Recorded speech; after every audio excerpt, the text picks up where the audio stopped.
के बाद स्वागत है आपका। बड़ी खबर आपको बता दें, कानपुर के बिकरू कांड में एक और आरोपी ने सरेंडर कर दिया है।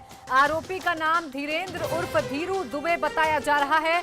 धीरू ने ये सरेंडर यूपी पुलिस और एसटीएफ को चकमा देते हुए किया है। जो जानकारी मिली है उसके मुताबिक धीरू ने सरेंडर के लिए वकीलों के कपड़े का इस्तेमाल किया। 2 जुलाई की रात से ही धीरू फरार चल रहा था। कोर्ट में पेशी के बाद उसे 14 दिन की न्यायिक हिरासत में भेज दिया गया है। तो ये बड़ी खबर आपको बता दें, कानपुर के बिकरू कांड में एक और आरोपी धीरेंद्र उर्फ धीरू ने सरेंडर कर दिया है। और बड़ी बात यह है सरेंडर में कि यूपी पुलिस और एसटीएफ को चकमा देकर धीरेंद्र ने सरेंडर किया है। जानकारी के मुताबिक स्पेशल कोर्ट में सरेंडर किया और वकील के कपड़ों का इस्तेमाल किया है धीरेंद्र ने, यानी चकमा देने में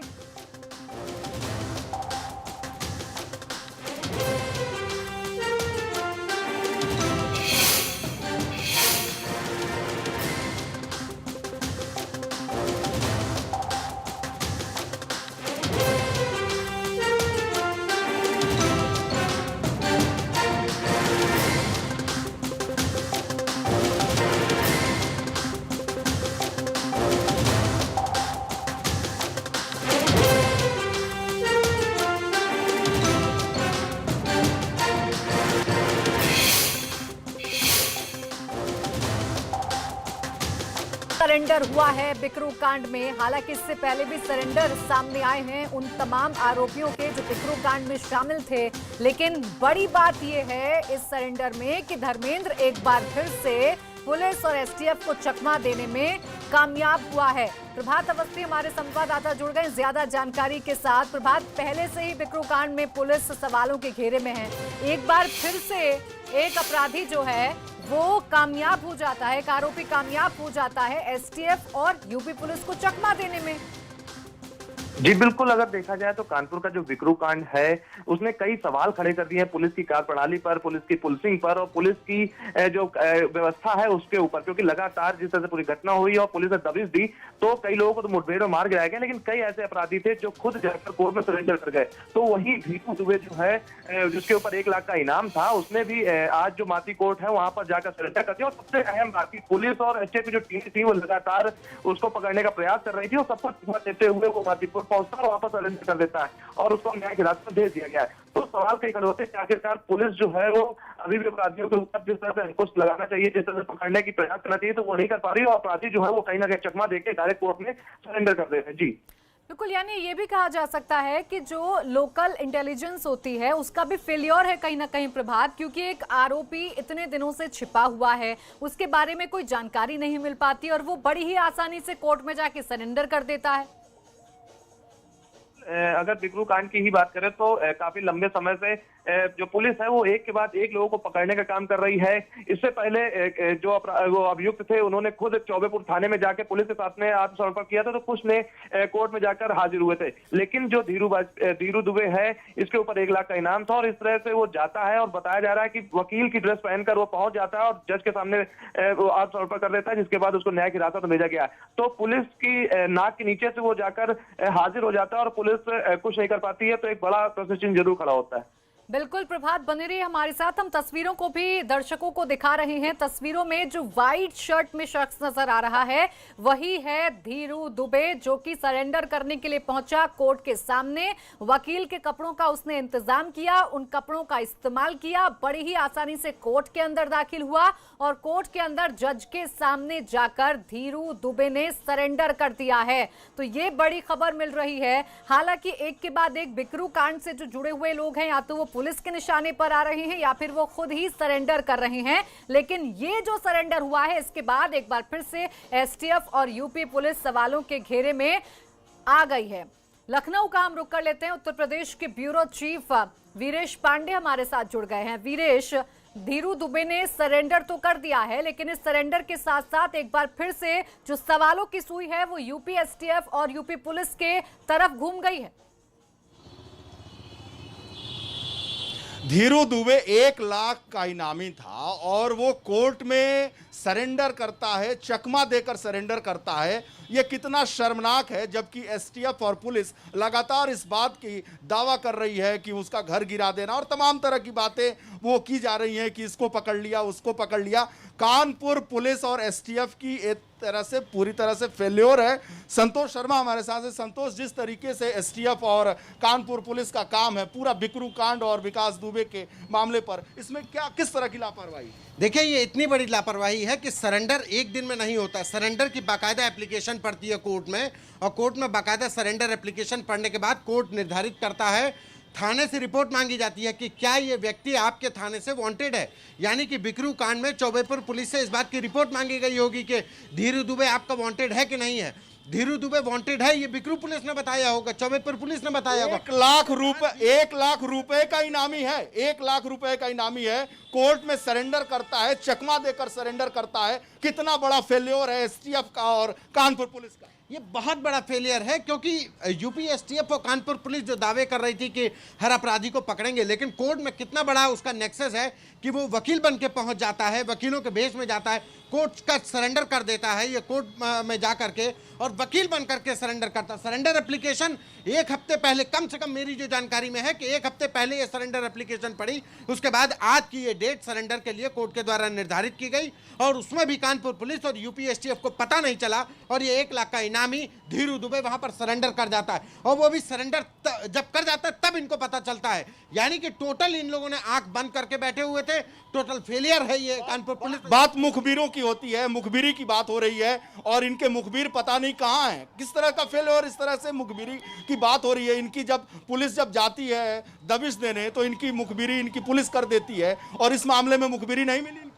देखिए, मुखबिरी नाम की चीज अब रह नहीं गई है पुलिस के पास। पुलिस का जो भी मुखबिर तंत्र है वो इलेक्ट्रॉनिक एविडेंस पे डिपेंड करके रह गया है। अगर मुखबिरी होती तो इनको पता चल जाता कि आज धीरू दुबे ने सरेंडर एप्लीकेशन डाली है, आज धीरू दुबे यहाँ पर सरेंडर करने जा रहा है, फला वकील, धीरू दुबे का कौन वकील है ये पुलिस को पता होता। पुलिस को पता ही नहीं था कि धीरू दुबे किस वकील के तहत वहां पे सरेंडर एप्लीकेशन डाला है। ये टोटल फेलियर है, इंटेलिजेंस फेलियर है कानपुर पुलिस का और यूपी एसटीएफ का। विकास दुबे कानपुर से निकलता है, फरीदाबाद पहुंचता है, फरीदाबाद से उज्जैन पहुंचता है, और वहां जाकर पुलिस, मतलब गार्ड, जो निजी प्राइवेट गार्ड है वो पकड़ के देता है पुलिस को, तब एसटीएफ को मिलता है, तब पुलिस को मिलता है, तब ये उत्तर प्रदेश पुलिस के हाथ में चढ़ता है। और जो दूसरा गुर्गा है वो सरेंडर कर लेता है। 1 लाख रुपए का इनामी है। मतलब कितना बड़ा फेल्योर है एसटीएफ का, पुलिस का। ये बहुत ही शर्मनाक है इस पूरे मामले में।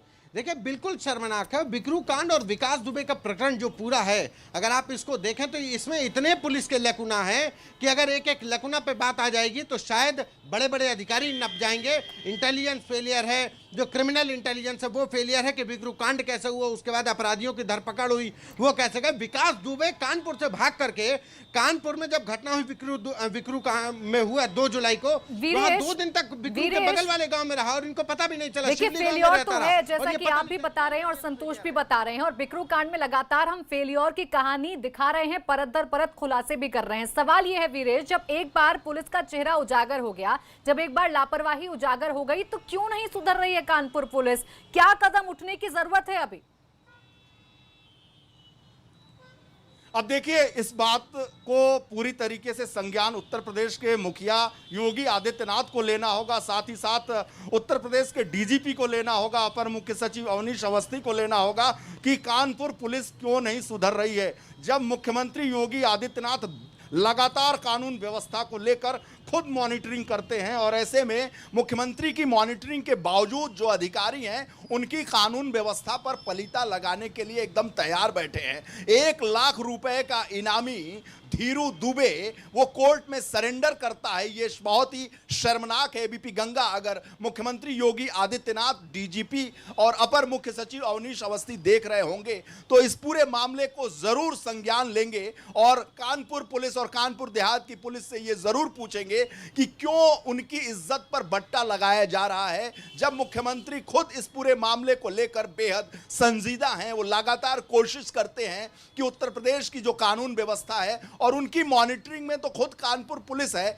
और कानपुर देहात की पुलिस है, क्योंकि जिस तरीके से पिछले 1 महीने से उत्तर प्रदेश की व्यवस्था को धत्ता बताया है, उत्तर प्रदेश के कानून व्यवस्था को धत्ता बताया है कानपुर पुलिस ने और कानपुर देहात की पुलिस ने, उसके बाद खुद मुख्यमंत्री मॉनिटरिंग कर रहे हैं, लेकिन लगातार जो व्यवस्थाएं हैं कानपुर की वो सुधर नहीं रही हैं। ये जो आला कमान है उसे समझना होगा, उत्तर प्रदेश के मुखिया को ये समझना होगा कि कानपुर के पुलिसिंग में कहां खामियां हैं, किन अधिकारियों पर गाज गिरनी चाहिए, कौन है इसका दोषी और किस तरह की लापरवाही सामने आ रही है। बात अगर कानून व्यवस्था की हो रही है, बात बेहतरी की हो रही है, अपराधियों पर शिकंजा कसने की हो रही है, तो मुख्यमंत्री की मंशा पर पानी कौन फेर रहे हैं। ऐसे अधिकारियों को चिन्हित करते हुए उन पर एक्शन लेने की जरूरत है। आखिर बहुत दिनों से ऐसे अधिकारी जो कानपुर में जमे हुए हैं, तमाम फेल्योर के बाद बिकरू कांड उत्तर प्रदेश के इतिहास में याद किया जाएगा, कानून व्यवस्था के फेल्योर होने का। और योगी आदित्यनाथ की सरकार का सबसे बड़ा अगर कोई दाग है, सबसे बड़ा कोई धब्बा है, तो वो बिकरू कांड है।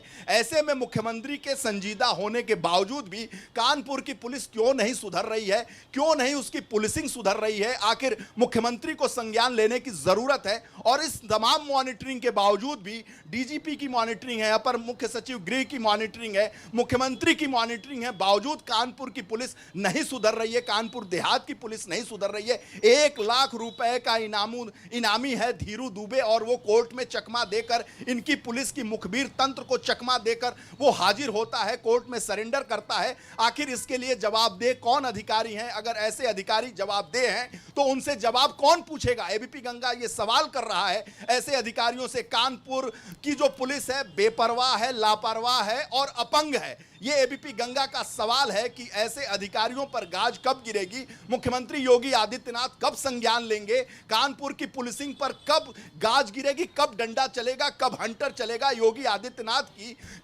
की जो मॉनिटरिंग है आखिर क्यों नहीं कानपुर पुलिस पर हो रही है। और ऐसे अधिकारी इतने दिन से कानपुर और कानपुर देहात में बैठे हुए हैं और सरकार की सवाल यही इज्जत है और कि सरकार जो की मंशा पर जो पानी फेर वारदात रहे मीडिया हैं। दिखा ऐसे में देती है, जो मुख्यमंत्री कमी को जरूर उजागर कर संज्ञान लेना देती है, चाहिए। उस पर तो कार्रवाई हो जाती है, लेकिन बाद में शायद फिर सिस्टम आंख मूंद कर बैठ जाता है और फिर कोई नई खामी सामने आती है। शुक्रिया वीरेश आपका तमाम जानकारी के लिए। इसी के साथ एक छोटे से ब्रेक का वक्त है, जल्द लौटेंगे।